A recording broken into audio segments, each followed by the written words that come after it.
সাত সকাল থেকেই প্রবল জলোচ্ছ্বাস, আনন্দে মেতেছে পর্যটকেরা।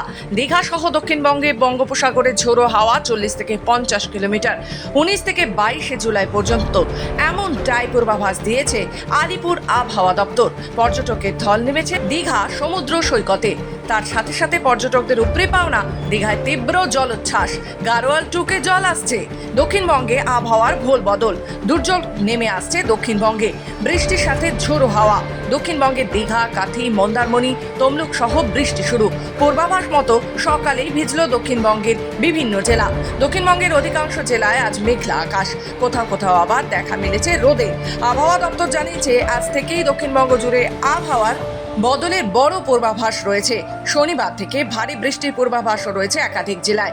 বঙ্গোপসাগরের ঝোড়ো হাওয়া 40 কিলোমিটার থেকে 50 কিলোমিটার প্রতি ঘন্টা থেকে জোরে বইবে 19 জুলাই থেকে 22 জুলাই পর্যন্ত। তাই এই সময় মৎস্যজীবীদের সমুদ্রে যাওয়া নিষিদ্ধ।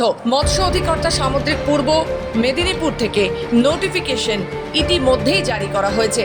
ছন্দে ফিরতে শুরু করেছে বর্ষা।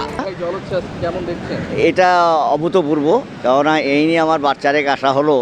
তবে এটা আফটার এ লং গ্যাপ আমি এখানে এলাম, তখন যা দেখেছি, যা প্রাকৃতিক অবস্থা ছিল, যে দোকানপাটগুলো যেভাবে একবারে বিষের লাগোয়া, বিষের উপরেও ছিল, সেই সব ব্যাপারগুলো দেখছি এখানকার কর্তৃপক্ষ খুবই সচেতনভাবে এটাকে একটা সুন্দর পরিবেশ তারা দিয়েছেন। সেই পরিবেশের জন্যে এখানে আমাদের মিশন, বেড়াতে যাওয়ার মিশন বলতে কিন্তু ধারে কাছে দীঘায়, তাজপুর, শঙ্করপুর, এই যেগুলো আসছে, মন্দারমণি। তবে আমার এই 71 বছর বয়সে আমি দীঘার এই রকম ঢেউ, এই যে প্রবল আগ্রাসী ঢেউ, যেখানে আমি এই প্রথম উপলব্ধি করলাম।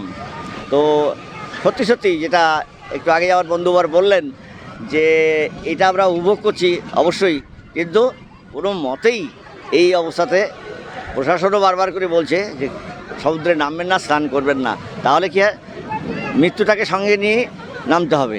এই হচ্ছে পরিস্থিতি। এ তো অসম্ভব জলোচ্ছ্বাস হচ্ছে, গত দুদিন ধরেই হচ্ছে। আজকের প্রকোপটা ভীষণই বেশি।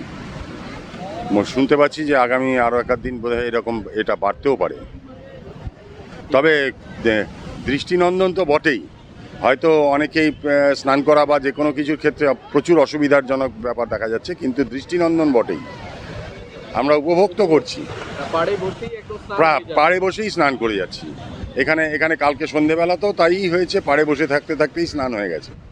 আগে এসেছেন, এখন সৌন্দর্য কেমন দেখছেন? হ্যাঁ, আমি আগে তো বহুবারই এসেছি, কারণ যেহেতু আমরা এখানে পশ্চিমবঙ্গের অধিবাসী, আসা তো হয়ই, মাঝে মধ্যে আসা হয়, কিন্তু এবার অনেকটা গ্যাপে এসেছি।